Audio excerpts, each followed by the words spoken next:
দেখেন ইমরান কি বলে থাকে, কত কষ্টের কথাটা কিরে বলতেছে।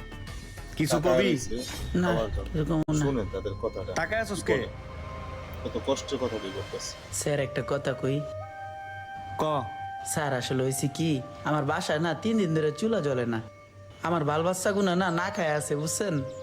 কি যে করবো, বাসায় যে যাম টাকাও নাই পকেটে।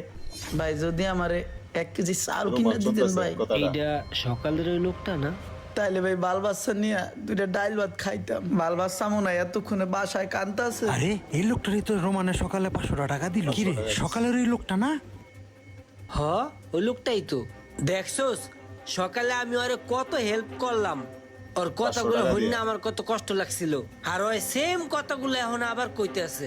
আমার বাসায় 3 দিন হয়েছে চুলা জ্বলে না ভাই, আমার বাচ্চাগুলো না খেয়ে রয়েছে ভাই, আমার কটা চাল কিনে দিবেন, এই সেম কথাটা আমারে কইছিল।